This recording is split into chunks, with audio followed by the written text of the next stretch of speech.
an awesome GP.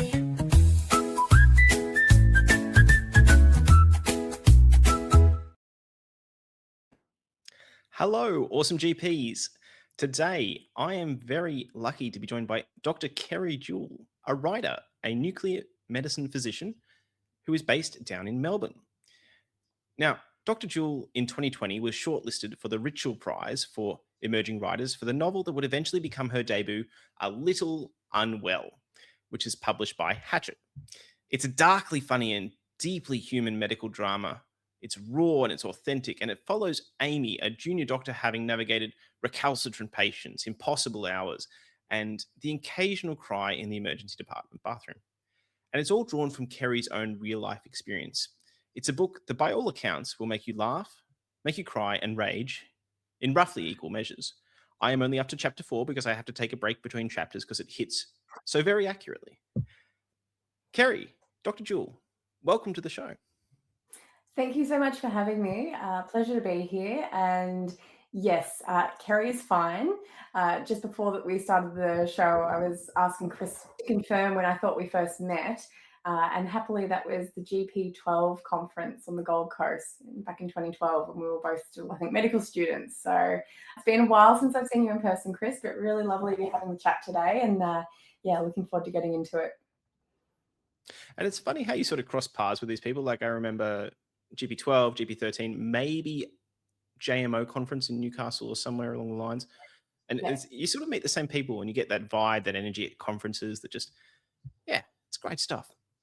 Yeah. So we're going to cover a few things today. We're going to talk about how to get into traditional publishing, which is becoming very popular among medical doctors. You know, previously it was just House of God and maybe one or two other things. And this book that Kerry's written, A Little Unwell, has been compared by some people to a modern day House of God. Kerry, we'll cover traditional publishing if that's okay. We'll talk a bit about some of the work you're doing with integrating general practice. And we'll also talk about any other messages you want to leave us with. And your book obviously will be running throughout as a steady line. Well, that's dangerous giving me a blank check for the end of the show. Like, we don't know what's happening. You know, you don't even know if I've been. We'll see. Stay tuned. I try not to make we love blank checks here. Yeah. So, look, tell us about it, because like my background is more indie publishing. I've had one or two trad publishing audio contracts, but even those are sort of newer publishing houses. I think our readers would really like to know, how would they go about it? Do you have any tips? How do you get into it? Yeah, sure. Well, I think the best way to cover all those topics is maybe to go through my journey through traditional publishing and to flag early that it is a long time. It is not something that happens quickly, and it's a big team effort, and it's there's lots of side quests and a lot of fun to be had along the way. So I think first up, I would say if you have this big burning desire to publish a book, that's great. You should work on your passion, but don't be so laser focused that you can't enjoy all the fun and joy that comes from being involved in the writing community, particularly in Australia, because there is lots of fun to be had. So I've always written, particularly in primary school and high school. I did a lot of short story competitions. I also wrote scripts and things. I did a little bit of drama and school productions and a little bit of community theatre and things. So I was always writing. And I really distinctly remember my year 6 teacher telling me that I was going to have trouble over my career because I was so strongly passionate about both art and science. And he was completely correct. And also sport. I really loved tennis growing up and played that pretty competitively as well. So there were lots of activities keeping me engaged over my childhood and lots of potential things I could have done with all of those. But by the end of high school, I was starting to focus up and heading towards the medical pathway, which is ultimately what I did. I did undergraduate medicine at Monash University, but I kept writing. I was on our student committee, NUMIS, for Monash University a couple of years, where I was doing the med review, both as a performer and then later as a director and writer. I was doing our publications, so the student magazine, which I have heard has been renamed in recent years. And I can only imagine that is been for CV related reasons, because back when I was What? editing, it was called the Barocasile. So I can see how that might not sit pretty on a CV in 2026. So no shade there. But back when I was involved, it was the Barocasile. But lots of good fun to be had in Why? writing. I have no idea. I never probed it. It's just one of those things you come in, you're like, we've done this for decades. But isn't that the truth of medicine? We've done this for decades. So we'll just accept this. I can't But make that was that link in my head. I'm like, Advocacy. I can only imagine some edgy medical student back in the day was like, oh, this is saucy. This is what it's going to be. I don't know. A lot of fun. A lot of good people through it, particularly med review as well. So I had a lot of fun. But it was probably around, I'm going to say 2014 or 15, where I had still been writing lots of things in the background in a bit of an unfocused way. But I started to get toey about the idea of coming back to writing a book, because it's something, again, that I always imagined I would do. 2014, I was an intern in Bendigo and had a great year, busy year. And 2015, I was starting as a basic physician's trainee. The other important thing that happened in that little time period was in December of 2014, just a couple of days before Christmas, my mother was diagnosed with breast cancer. And I think when you have a diagnosis like that in your family, it brings up a whole lot of existential and philosophical questions. So I think going into 2015, part of me was thinking, this last year as an intern, I've been very busy. My work-life balance has not been great. And now I've got some light carer duties. I'm participating as well, because there's a bit of travel between Melbourne and my hometown in northeast Victoria. But Mum was set up with a great team there and had local disease, so it was all looking quite promising. But yeah, I made the decision in 2015 to start doing some more focused writing, just as a bit of an outlet, because it was probably also the point that I was starting to gain some maturity about the systems issues in public health care that we all face, and feeling that sense of injustice and wanting to do something about it, and pouring my heart out writing is how it got started. So actually, the first scene I ever wrote for what has become A Little Unwell, the working title during those years was Medis, was a scene that now features, I think it's the end of chapter 7, might be chapter 6. And it's Amy, my protagonist, who is not me. This is not a memoir. There's probably a lot more of me in the character of Amy when I first started writing, but over the years I have been writing, a lot of that has come back out. And so she is an every person now for the junior doctors of Australia and New Zealand. But the scene I was writing was Amy being asked to do a death verification note on a night shift where she'd not met the patient before. They were elderly and had died of a stroke, presumably, but she was struggling reading the handwriting associated with admission notes and ward round notes, and really just struggling in general because she didn't have enough experience to know whether what she was being asked to do was reasonable or not, whether she should be pushing back against the people who were telling her protocols mandated that she do X, Y, Z. And it was based on part of a case that I had seen myself around the same time. Now, I've made a big point of saying with the patient stories in this book, they're all scrambled up. So there's no one-to-one representation of any single patient I or my peers have seen across the course of my career, because that wouldn't be ethical or fair. I don't want anyone reading this thinking that they're reading about a loved one in particular, because that would be heartbreaking and just wrong on so many levels. So every patient that is depicted is scrambled up bits and pieces of things or I or my peers have seen over our careers, with a healthy dose of fiction as well, to bring it all together in a tight way to illustrate the underlying themes and messages I'm trying to get across. But this case had elements of a case that I had worked on. And I remember it was night shift, and it was probably 3 or 4 a.m. And I just went back and did an immediate self-reflection on the incident, more for myself, just to vent it all out so I could then get on with the next job. And it was a really quick exercise. And I can't remember the time interval before coming back to it, but I looked at it and I said to myself, hey, I was thinking of House of God as well, which I'd read the year the year before and had not liked at all. I really resented the fact that this is still the first book that people were being recommended as a medical student or junior doctor to understand what it's like to fill those positions. One, because it's set in US healthcare, which is a very different beast. And also the representation of women, the racism, the ageism, just all these problematic things. And I couldn't help but think that even reading it in through a 21st century lens, there was no way that a younger person or an older person, but it'd be very easy to pick up bad messages. Like, how do we delineate in that book what's still relevant and fair versus those maybe even at times subtle cues that are programming bad behavior? So I wanted to replace it, and I knew I wanted to replace it. And then after this night shift, I was like, well, here's my way in. So that's where it all stemmed from. And I've talked for a while, so I might pause and let you ask any questions that come up from that, but otherwise I'll crack on with what happened from there.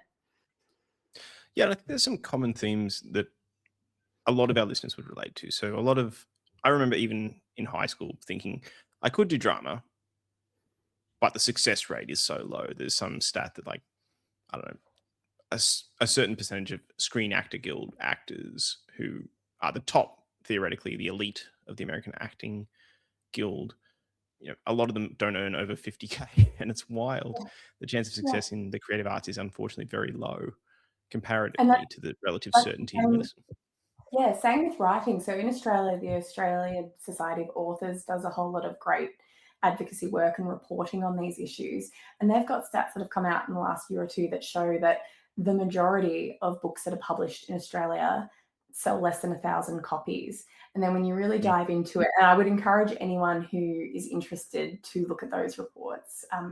You can join up and be a member for a very low price, and it helps the whole community to be involved in that way.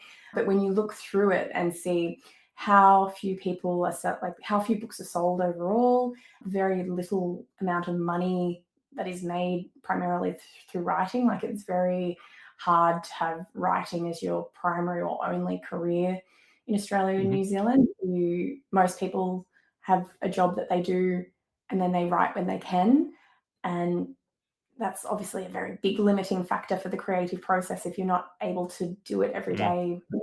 Yeah, so I agree with you, and I had the same thought. And I'm so happy and proud of the work that I've done in medicine over the last 13 years, and then what I did as a medical student before that. But acknowledge that it's also given me all this new perspective on life and opened up a whole lot of doors, and now has allowed my hobby to become a little bit more as well. So, but as a high school student, and you've got all these doors you could walk through. It's hard when you, as my year 6 teacher pointed out, when you're trying to decide between art and science. And you see all those people pop up again at Med Review. So you mentioned Med Review, and you see all those people who really had a creative bug, and they sort of suppressed it or they went away from it. And then something changes in them the first year of medicine or the second year of medicine. They have to get it out. And then they kind of go into training, which we'll come to, is often very difficult in medicine. And a lot of them just sort of shelve it till maybe they're fellowed for a few years. They're looking for something else to fill their cup to avoid burnout or something different in their lives. And that's often when we see people picking it back up again. Some people write during training to get those thoughts out of their head. And I think I would encourage anyone who wants to start to just start. You can start any time. You don't have to wait. And I think we ended your initial explanation. I'd love to pick up from where we were about how you then went from getting started writing it and talk through what happened from there. Yeah, sure. So it was 2015, I started writing, and from 2015 to 2019, it was just for myself. So over that period, I wrote about 2/3 of what became A Little Unwell, which would have been somewhere between 50 and 60,000 words. Most first novels, especially, or debut novels in Australia and fiction that are published in Australia, will be between 70 and 100,000 words, roughly, or 65,000 even. Getting below that, it becomes a novella or a short story collection. I'm in the wrong genre. Yeah, but you're laughing. So what has that word count triggered for you? So I primarily write in fantasy or science fiction. I have some educational stuff, but the standard is 150,000 or more for most lit RPG. If you want to get it popular, like a couple of mine are smaller, and the big complaint on every review is this is too short. Um, Mhm. so the standard for lit RPG or science fiction is generally 150,000 words plus, and the real bestsellers in all of the genres are 200,000, which is a beefy book and would not market well for your romantasy or for anything else. But it's a large requirement. Yeah, look, I should give the asterisk that I'm talking more about what a fiction would end up in the literary fiction or contemporary / commercial fiction piles rather than genre fiction, because that's something that I'm not as well across. But again, I have seen it suggested for debut authors in Australia that are writing in fantasy or romantasy, I guess, as well, that if you have got something that is over 100,000, would you consider splitting it into two parts, even to just have the first part considered? But yeah, most of my advice is coming from that general fiction, literary fiction, contemporary fiction, because the genres are a bit of a mystery to me still, but are actually the most popular categories in some ways in Australia. So fantasy, romantasy, romance, crime, thrillers, that's what people are really sinking their teeth into at the moment. So all writing is good writing. No writing is better than any other writing. The way I see it is there is a diverse population of readers out there, and however we as writers can meet their entertainment needs across whatever genre that may be, that's the job. But yeah, coming back to the process. So by 2019, I'd written probably about 2/3 of the book, and I was starting to feel like, okay, this might be good enough that it could end up in a traditional publication queue. So what do I need to do to start increasing the success likelihood? Not already knowing then that it was a bit pie in the sky, that dream. So I did what any good doctor folk would do and went and sought out a mentor. I had been participating in Monash's alumni mentoring network for a number of years as a mentor for medical students. They also had the option to join the program as a mentee. So I signed up and said basically I was looking for a writer, preferably working in Melbourne, who I could catch up with and just pick their brains a little bit. And fortunately, I was matched with a wonderful writer here in Melbourne, Sarah Miles, who is a published author. Her latest work will be out with Transit Lounge next year. I'm very excited about that. But at the time, the book that she had just had come out was The Wolf Hour, set in Uganda. Wonderful book. So we recommend that for anyone who is looking for their next read. Might be a little bit more difficult to get because it's a few years since it came out, but probably it's probably available. Let me know if it's not, and I will try to track it down for you. Amazon stocks it. It's got 140 ratings, rated well. Yeah, Is currently in stock. Oh, good. Excellent. Actually, I'm glad to hear. no, the audiobook is in stock, which okay. doesn't make sense. That's yeah. okay. Well, but see, this is the thing about books, right? So most Australian books have a very short shelf life. You kind of get a 4-week period of publicity when it comes out, and then the new month's books come in, and bookshops may only keep your book on the shelves for a very short time. Like we're talking maybe only 6 months, and then they can't afford to have that much stock just sitting in their stores going dusty. So then it can either be sold at sale or disappear into pulp, and that's the end of the story. So that's another thing I'd like to point out, that the best thing that you can do to support other writers in Australia is to buy physical books, because that's what counts for the sales numbers. Ebooks and audiobooks aren't counted. And the ongoing support from booksellers and publishers comes by demonstrating the numbers. And when you say sales aren't counted, what metric is that for? I think the main thing that booksellers and publishers are looking at is something called BookScan. I don't have access to it myself, but it's a weekly report that comes out and shows how many physical sales have been of each book in Australia. Unsurprisingly, like the big winners are cookbooks and crime and whatever Trent Dalton has got out.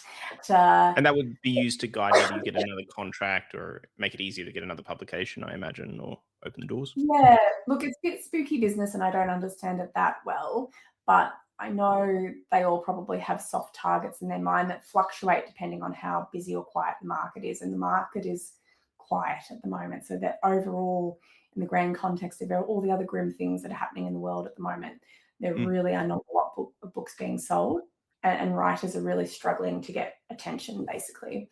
So yeah, buying physical books and continuing to buy physical books, recommending them, is the way that a book can have longevity on a bookstore seller's shelves, and help it become something that sticks around rather than disappearing. So this is why that you can probably always buy Tim Winton or Helen Garner in a bookshop, because people continue to be interested, and amazing works which are of literature that I will not directly compare myself to, because that would be so embarrassing and crazy. But this is why I'm not sure how widely this is known, but this is why, yes, you can always get them and the classics, because people continue to be interested. They're well-written books. They're forever popular and want to be read. But why a lot of Australian authors in particular will have their book come out for a short while. And if you're sitting there at home going like, oh yeah, that sounds interesting, I should get around to buying that at some point. But then you never do, or you might go back 6 months later and it's not available. So as you can see from the bookshelves behind me, one of my other hobbies is collecting books. Oh no, I wasn't even pointing at mine. I'm not sure if you can, I'm just going to do a little scan. You can see my little bookshelves here. Oh, The wow. majority of this is Australian literature. And I have to point out that collecting books is a very separate hobby from reading books. So there is a huge backlog on my to be read pile, which I'm incredibly proud of, because every one of these books that I've been able to save by collecting and putting up here is a piece of someone's soul that I, am putting away for future to be able to read, and helping them on their journey as well. And that's really, really special. It makes me think of, I'm not sure if you've seen the movie Almost Famous with Kate Hudson and a few others. It's from 2000 and set in the 1970s and follows a little rock band and a high school journalist. Yes. Who tricks his way into becoming a writer for the Rolling Stones. But it's Kate Hudson's character. I'm going to butcher this quote completely, but she's talking about how when she's off tour and she's back home, if she ever gets a little bit sad and misses her friends, she can just go down to her local record store and pull out their vinyl and hear it. And that's how I feel about these books too. I've been to a lot of book launches and events and met a lot of these wonderful writers in person, and they're wonderful people. So it's really lovely to look on the bookshelf and see their masterpieces up there. So little tip there. But so coming back to Sarah, so I met her in 2019 through the mentor program, and went and saw her, and there was never any expectation that she was going to read my work or anything like that. It was more just sitting down with her to talk about how the writing field works, basically, to understand it a bit better and what I needed to do. Because this is actually really fascinating to me, because I came at writing from a completely different angle. Like, I went indie, I went lit RPG, so like it would not be uncommon for that field for you to start writing on something like Royal Road and publish 2 books on Royal Road for free before you get a following, and then convert to Amazon, or to publish exclusively on Amazon and see the vast majority of your sales in ebooks.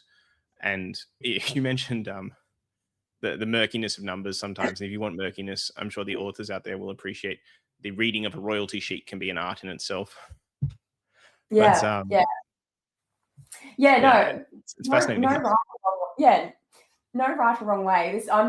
This is just one way to do it. Like medicine, there are some right ways to do some things. I guess evidence-based medicine has its place, but yeah, people can come at it from different angles. So this is how I've come at it, and it might be helpful for other people. But I sat with her, and the things that she recommended was, one, joining up to your state's writing centre. So for us in Victoria, it's Writers Victoria, and each state has their own writing centre. There's lots of benefits there. One, as I mentioned, all arts organisations are struggling at the moment, and this is not just a rattle a tin, give money, but this is more a call to action to support these organisations, and having a membership with them is how they demonstrate their numbers to the organisations that they're trying to keep funding from. So that's particularly important for Writers Victoria at the moment, because they had their budget severely slashed in the last round of creative grants because they did not get the creative grant back. And so there's been a lot of petitioning and advocacy work this year to try to re-demonstrate why they are so integral to the fabric of the writing community here. Melbourne is a UNESCO City of Literature. There's so much happening in the writing space here, Melbourne Writers Festival and all the other great programs that are run through the state that Writers Victoria significantly contribute to. I can see now in reflection why Sarah was so passionate about that, and why I am now passionate about this as well, because those memberships and any subsequent donations that are made, what they're doing is funding programs for writing courses. It's giving work to creatives who run those courses. They compile a whole lot of resources for writers. So when I say that we'll talk about this in a moment. One of the other pieces of advice that Sarah gave me was start doing some more of my short stories again, because that's a good way to practice. And it's more achievable targets for people who are working clinically, rather than having this grand, massive novel project. If you are trying to put together a 2,000 or 3,000 word short story for a competition, you have a deadline that you're working to. It's an achievable word count. So that was really good advice. But the way you know where to enter those short stories is by places like Writers Victoria keeping a list of what's happening with links to where you need to go and what the deadlines and things are. So her advice was join Writers Victoria, join the Australian Society of Authors, ASA, as I've previously mentioned. And can I just say, compared to the fees that we pay for our college association, so I'm a member of RACP, it's day and night. Like, these are very small memberships, like barely $100 at the moment, or maybe a little bit more. But so very valuable. Doing the short story competitions for the reasons I've stated, but also it's also a nice way to see who is out there and getting to know the other writers at your level. There's different stages of writing, and so up to the point that you have published your first traditional novel, or have had some of those sort of what they would describe as early career milestones, you're an emerging writer. And there's a lot of resources focused for emerging writers to hone their craft and to improve and to meet their writing goals. And it's really nice going through that with other people at the same stage. So getting to see who's doing the short story competitions, and then you end up meeting people in online spaces as well. So that was another recommendation. At the time, Twitter, now X, had a very strong writing community in Australia, very supportive. So you get on there, you meet a whole lot of people, you're friending one another and reading their work, they're reading your short stories. And it's just a really nice community. I suspect you've probably got something going on in your genre as well, Chris, that there's a bit of a community feel to what you do as well.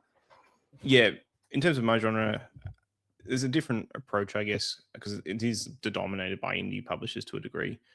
Dungeon Crawler Carl has come mainstream as the biggest example, but generally indie. So a lot of them have come up through things like Author Nation, or what used to be 20 books to 50K, and done like primarily online resources and reading. So, people who haven't gone to traditional conferences or have used stuff they've done at home. The community is there. I wouldn't say as many people are probably as members of writing societies. They sort of have their own sort of internal genre communities. But I would agree, joining these communities is important because the arts is under threat. And if we don't join and support it, it is, it's not going to survive on its own. People have to fight for it, unfortunately. Yeah. And that that idea of visibility too, that when you can really see how many people are participating and deriving joy and all the rest from these things, it's really important. Because that's one of the benefits, right? It's a very lonely profession if you just sit there and type and give yourself RSI from cranking out Yes. words every day. So you've got to have something that makes you enjoy the process more. Although it is an enjoyable process, there's something very nice about having a support network. How did Hachette Publishing come into it? So you won an award, I understand, or you Well, shortlisted for an award? you must have read my mind, because that is where I was going to next. So community, very important. And actually, we were having this conversation just on the dawn of COVID. So those online communities were very important in 2020 and 2021. And I think I didn't start going to book launches and other book events until after lockdowns. But I met who is now a really close friend, my friend Zach, or Literature Lad on Instagram. He is a bookstagrammer and reviewer and writer himself. So I highly recommend him as a follow, because his content is delightful. So shout out for Zach. But he was the first person I ever met off the internet. Met him on Twitter. Met him in a bar in Melbourne a little while later. And, proof of concept, I'm still here. I was not murdered. It was delightful. So that was great. And so we have supported each other a lot over the last years. We share our work back and forth. So he's one of my early readers. I'm one of his early readers. And we often go and sit together at the State Library and do a focused writing session together. So that's been great. And the more events we went to, the more people we'd meet, the bigger the community becomes. So it's really nice, because you go and celebrate everyone's successes and gain access to all of this writing you would otherwise not necessarily know about. But I had to put my work out there as well to a more public-facing entity if I was going to get further or progress the book further. So the next thing Sarah suggested was entering my unpublished manuscript into the Richell Prize. So this is a prize that Hachette and the Emerging Writers Festival put on every year. It's been going over 10 years now. And it's in memory of Matt Richell, who was a publisher with Hachette working in Sydney, who tragically was killed in a surfing accident or ocean accident off the beaches of Sydney in the early 2010s. And he was a fierce champion of emerging writers and debuts. So it's really lovely that they put on this prize in his memory. It's also, I think they really understand what it's like to be an emerging writer, because unlike other unpublished manuscript prizes that require the completed, pretty tight manuscript, which can take some years, they ask for the first 3 chapters and a synopsis and a chapter outline, which is very achievable. So that's what I had in July of 2020, I think I submitted it. I wanted to know if my project had legs. I wasn't expecting anything from it. There were 800 entries that year, so I thought it was very unlikely. But I got a happy email a few months later to let me know that I'd been longlisted in the top 20, which I just thought was bee's knees. But then I had a call from publisher Vanessa at Hachette, who is my publisher now, to say, no, hey, you've been shortlisted in the top 5. And that just blew my mind. I got the call while I was at work. I remember going into the side office of the Nuke Med department at Austin Health and freaking out, being so excited, and then just having to bring it back down and just go on with my work day. The coolest thing had not just happened, because I think my colleagues at the time didn't really know about the writing that was happening. They mainly had just seen me for the clinical work. So that was amazing. The benefit of that shortlisting is that I then got a first look off. I need to be clear about this. When you're shortlisted for the Richell Prize, there is then the reward of being able to show your completed manuscript to Hachette. So they get first look at it. And then they can say from there whether they'll take it or not. And that's huge, because as we'll talk about more, it is really unlikely that you'll be picked up from a slush pile in a public, if you're submitting online to a publisher. Slush piles are where manuscripts go to pass away peacefully a lot of the time. There are other avenues to getting a publisher's attention as well, but the unpublished manuscript prizes that exist in Australia are probably one of the more hopeful avenues for writers. So that was great. But we're in 2020 now. It's 2026 now, sorry, and we're talking about 2020. So what's happened over the last 5 years? And I realize I've been talking for a lot, so I'll summarize this quite quickly, because this is the boring, laborious part. But basically, it took me 2 years to then finish the manuscript. I was finishing off my advanced training in Nuke Med at the time, and particularly in 2023, I had a really busy fellow job as a radionuclide fellow and therapy fellow, working in our clinic and administering Lu PSMA and radioiodine and lutate so it was all very, very busy. But we went through this period between 2022 when I first finished the prize. First finished the manuscript, and then mid 2024 when I had notes from a whole lot of people. I'd given it to some early readers. I'd incorporated their feedback. I'd got a paid manuscript review, which was more of a professional editing structural review to really tighten it up. I sent it to Vanessa, who gave me. You're right. I sent it to Vanessa, who gave me some early notes, and then sent it off to Hachette. But that also corresponded. So it was June 2024 when I sent it off, and I sent it from. I'd been at the NUCMED conference, the North American NUCMED conference that happens every year. It was in Toronto that year in 2024. So I'd just flown back to Vancouver and had a couple of days to decompress there, where I held up in there. I did a little bit of touring myself, but I was mainly in the hotel room finishing off my manuscript. And so I will never forget sitting at the hotel bar with a nice little cocktail and a little platter of oysters and pressing send on that baby. And it felt very, very hopeful and grandiose. That is the sweet moment, isn't it? You're done, or you've finished at least the submissible manuscript.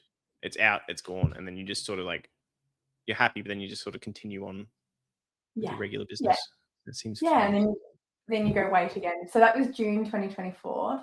Then unfortunately, just over a month and a half later, I myself was diagnosed with breast cancer. And so that obviously put a big chink in the armor and changed what I was doing. That's a bad analogy. I can do better than that. That's not creative at all. I don't even need an analogy. Yeah, it changed my life. I was doing a PhD at the time and working as a consultant NUCMED physician, and there were suddenly a whole lot of things clinically that I couldn't do anymore. I was really adamant about maintaining some clinical practice and was set up with a home workstation so I could still do some remote reporting, which was really good during my neoadjuvant treatment period because it was flexible. The days that I was basically asymptomatic and fine and focused, I could work, and when I wasn't, I didn't, because I was now being a cancer patient and mainly reporting for cancer patients, very cognizant of having to do a really good job and even probably holding myself to a higher standard because I didn't want anyone to accuse me of slacking off while sick, which this is the doctor mentality, isn't it? The things that we put ourselves through and the way we presenteeism can be a problem. But for me, maintaining a sense of normalcy and just trying to do some of the things that I had been doing pre the cancer diagnosis is really important. But I knew that I was probably going to need some help advocating for myself on the publishing front, because at the time, Hachette was going through some changes with I think they'd had a new head of publishing staff and staff changes and things. So I was worried about my manuscript getting lost amongst all the other brilliant projects that they were working on. And Hachette is one of the top 5 publishers in Australia. They're a big house.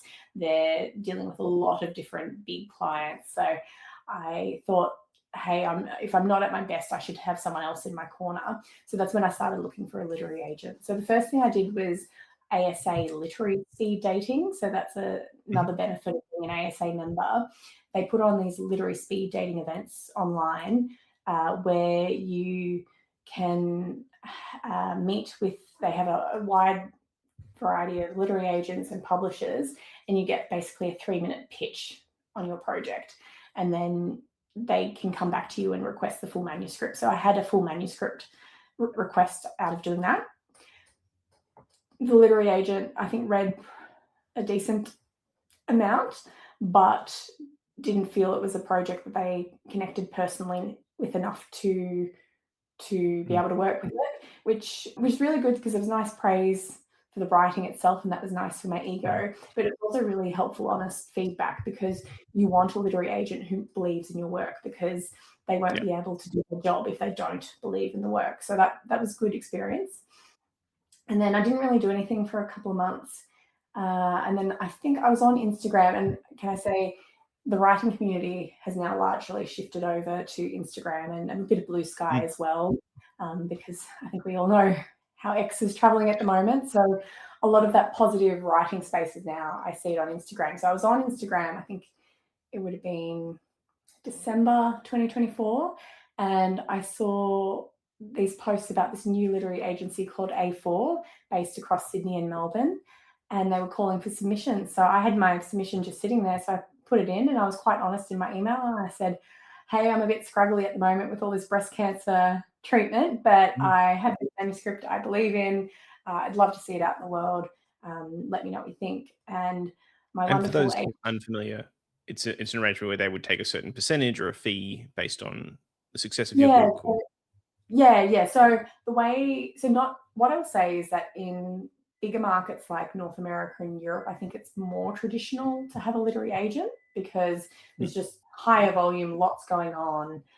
mm, Uh, in Australia, it's less important to have a literary agent, which is why I hadn't sought one out prior to becoming unwell because I thought I could mm, handle it pretty well myself. And a lot of writers do. I don't have a statistic on it. Maybe it's 50-50. Maybe the mm, percentages are a little bit different, but there are a large number of successful published writers who don't have a literary agent. So sure. it's not necessary.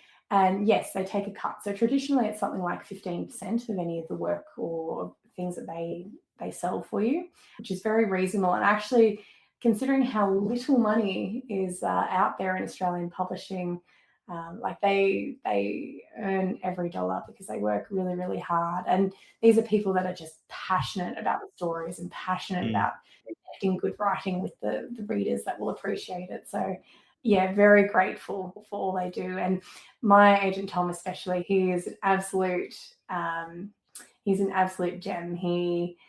We had this insane little process going. No, I shouldn't say insane, wild. Let's call it wild series of emails that went back and forth over the December and January that year, where it's things like, hey, Tom, I've just had my mastectomy and I'm on a lot of opioids right now, but next week I should be better and I'll look at your edits then. And him being like, yeah, that sounds great. Get well. Don't do anything I wouldn't do. Kind of like it was probably not the typical new author signing process. Although I don't know, there's a lot of wild things that happen in writing. So who am I to say? It could be people having more extreme conversations every day that I don't know about. But yeah, and that he read literary it. agent then helped you get it over the line at Hachette, would you say?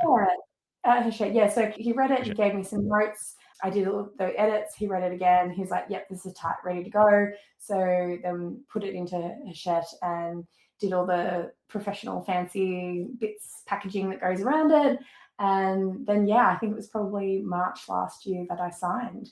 So that was great. But nothing in publishing happens quickly because the lead Mm, time from signing to getting a traditionally published book out can be 12 to 18 months or longer. So Hachette were really good. They we did all the early briefing, we did some more expectation setting, and then they basically gave me a timeline of what it would all look like.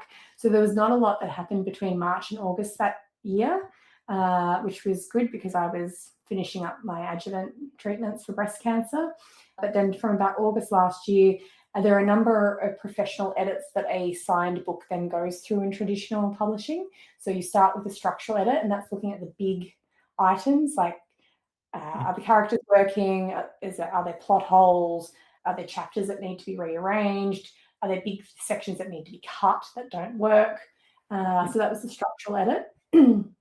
I think the main thing that happened at that stage is there's a lot of humor in this book, and that has been mm. grown over the 10 years plus that I've been writing it. But not every joke's going to land for every person. Like I think I'm No, funny, I but I know that not everyone is going to find everything funny. So it was really helpful for the structural editor to go through what's you would know this because killing your darlings. So bits of writing that you absolutely love that they have to say, I know you love it. The readers won't. It doesn't make a lot of yeah. sense. It's an inside joke only you find funny, those sort of things. So it wasn't a lot of words that were lost, but having that clarity of someone else reading the work and then helping filter those things out, suddenly it really came alive. And I was like, oh, that's amazing.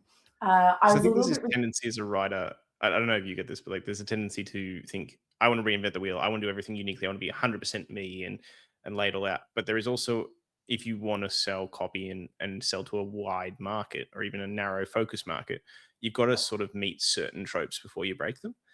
And yeah, having that person to pull you back and say that's not going to land is really useful. yeah. I think I think it's fair to say in genre fiction that's even more important because a lot of the marketing publicity now is built around those tropes. And Yeah. that's what some of those readers are looking for. So in romance, it might be they're looking for a enemies to lover storyline. And so if that Mhm. is a tag on that romance novel, it's more likely to sell because people can find exactly what itch they're trying to scratch. Not quite the same in literary fiction, contemporary fiction, but the work ultimately the work is for the readers, and Mm. that's one of my grounding principles. What I'm writing is to be entertaining. I hope the themes and the messages that are underpinning the story are absorbed as well. But Mm. first, the first thing is this is meant to be entertaining, and people are meant to be entertained as they're reading it. So going off on my own personal tangents that service me but don't service the reader's enjoyment, they're the parts that need to be edited. For me, anyway. People have different approaches to writing, and maybe that might not be the main goal of every writer, which is very fair and valid as well. But for me, I want strong writing that really captures the imagination of my Yeah. readers for them. Yeah, so we did that. And then the next stage is it goes back and is considered by a copy editor. So that's when you're down more on the line, looking at comma placements and spellings. And Mm. one thing that had crept into mine is some Americanisms. So using the word sweater, for instance, instead of jumper. Yeah. And some of that I was explaining, I was like, well, some of these words, that's maybe not a good example, but some of those words are what is actually used and would be more familiar. But overall, this is an Australian novel, and I have tried to keep the language very Australian English. But that was helpful too because they validated the idea that no, you can actually just let it be Australian English. So Yeah. I was pleased to have to change those things as well because these are things you don't know as a debut writer, like where Well, to it's hard, come right? at Because the something. overall American market is so large, and if you make it more Australian, some American readers like that and some hate it. Yeah, At least in my genre. I don't know literary yeah, fiction. yeah, So it's a 100%. conscious choice you have to make. Yeah, and I think, I mean, this is a novel that has not been sold to North America or Europe. Uh, Yeah. I would love it to go out internationally, but it would have to prove itself in Australia first, which would mean selling a lot more copies than what I currently have. But I think the themes in it are universal,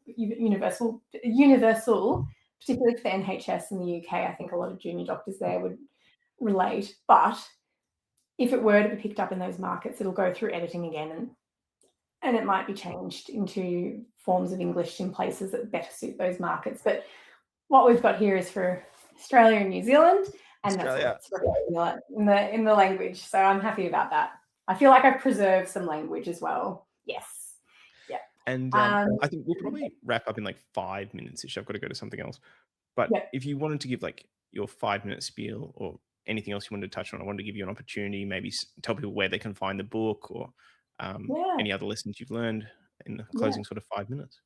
Sorry, I've rambled on too long. I've just been having too much fun with this part. But yeah, I'll That's just fine. finish by saying so you do the copy edit, that goes back, it comes back typeset, you do the final proof edits, and then it goes and is a book. So that's the process from there. So years long process, really proud of it coming out. This is the hard thing, particularly as a debut writer, being proud of your work and talking about it. It feels really gross to begin with, Mm. but I've had a lot of advice from more established authors, and I have seen it for myself that if you can't be out there championing your work, other people can't connect with it and it won't find Mm. those readers. So you do have to get a bit boisterous. So I have embraced Instagram. I'm using it more than I have. But look, I think the final thing I'd like to touch on is one of the themes that comes up in this book, and I think will be relevant for your listeners, is I have tried to bang the drum for general practice quite hard. And I think that's something that all doctors, no matter their specialty, should be doing right now. When I got into medical school, I was going to be a GP. My plan was to be a rural GP. I said at the start, that's how we met, Chris, because I was going to the Mm. GP conference and was heading towards that pathway. But I had really strong advice at some critical times during my degree from a few clinical mentors that told me absolutely don't do it. And they predicted all of the things that have happened now in the last 15 years with Medicare, with respect for GP, with expanding scope of practices in the non-doctor spaces, all of these issues that we're now grappling with, they predicted and directed me towards physicians. I ended up doing a Bachelor of Medical Science in malaria vaccines in Oxford, and coming back and wanting to be an ID physician, which migrated to wanting to be a geriatrician and now nuke med. So I love my job. I really love nuke med, but I know I would have happily been a country GP as well. And now I'm just so sad at the state of the public health system. And this is something I'm going to be talking on a lot more in the coming months in terms of advocacy. And for me, one of the most important issues is advocating and strengthening for stronger general practice. I want to see a system that rewards people for going into GP, encourages them to go to GP, stay in GP, because every Australian needs their own GP that they can see in a timely way. But it needs to be a sustainable career for GPs, so you don't burn out, so you are respected, so that the work it happens in a much more functional way. Because I think the way we've fragmented things now, when I was growing up, I don't think we ever went to the ED as kids. If something was going wrong, we went to our family GP who'd we known for decades, and that was the first port of call always. And they knew us really well. They knew what was happening in the whole family, both socially and from a health point of view. And that is the strength in general practice that needs to be restored. So I'm probably doing a terrible job of this, and I'm sorry if this sounds condescending or in any way, because that's not my intention. No, you're coming across very strong, and we all have to pull together as a team, as doctors, I think, to advocate a strong message on scope and safety and how we want our primary care system interact with our tertiary system. And there are some good things happening. There's a single digital patient record coming in New South Wales. There are beacons that have happened this year. ADHD prescribing at primary care level has been very much a win, but there is a lot of concerns, and we'll probably try and get someone on in a future episode to talk more about scope creep and other issues from the college. We'll also probably try and get someone on to talk about governance from either AICD or AIHE. It's a very prominent topic with the RACP, as you mentioned, but also just governance in general in medical organizations.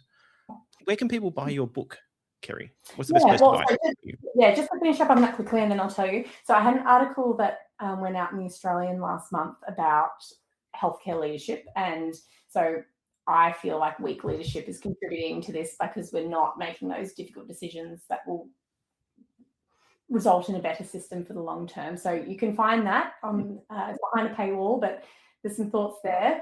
The other thing you can do is, buy my book, or I hadn't mentioned libraries. Borrowing is also from libraries is very helpful for a number of reasons, which I won't dive into now, but that's also very legitimate, because there's a whole lot of things about GP in here, and I've had some really positive feedback from non-medical readers who've read it and feel like they now understand issues a lot better and want to go out and champion GP and doctors in general. So I think that's a win for this, really showing people what it's actually like out there in the hospitals and community for healthcare workers. So it is available in all good bookstores.